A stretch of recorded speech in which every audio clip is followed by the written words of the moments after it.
consegnando una petizione di circa oltre 1300 firme raccolte in 2 giorni, abbiamo voluto rappresentare a tutte le istituzioni a diversi livelli il disagio che sta soffrendo tutta un'economia, un territorio con la presenza abnorme di un carico di migranti per una località piccola e fragile come Eraclea inaccettabile. I migranti presenti attualmente sono circa 230. Quelli che spetterebbero in base agli accordi Stato-Regione sarebbero 13. Siamo, penso, il Comune del Veneto che ha il maggior carico,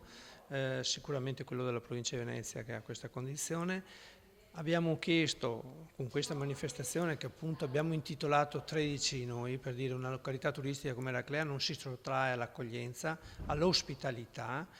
chiede un modo civile di accoglienza. Riteniamo di assumerci una responsabilità che è quella di incontrare il prefetto che ha, il compito di gestire questa fase emergenziale e di individuare e verificare quei nodi cruciali di anomalie che si sono verificate. Dall'anomalia della mancata equità di ripartizione dei profughi all'interno dei territori,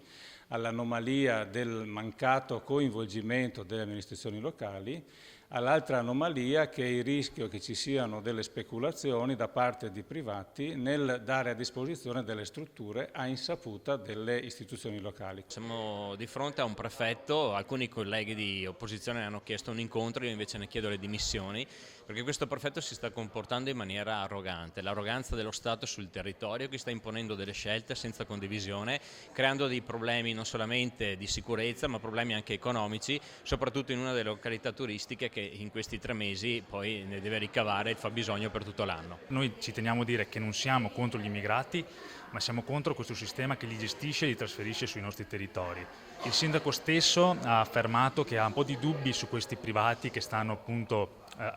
svolgendo la funzione di centri di accoglienza sul territorio di Eraclea e appunto noi stiamo scavando a fondo su questa questione. Io ho avanzato una richiesta che ho rivolto ovviamente al Presidente del Consiglio regionale Ciambetti di convocare quanto prima il prefetto per capire da lui quali sono le ragioni che stanno determinando evidentemente un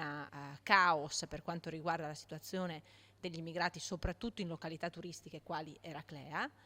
Facciamoci garanti di un percorso di condivisione con gli amministratori locali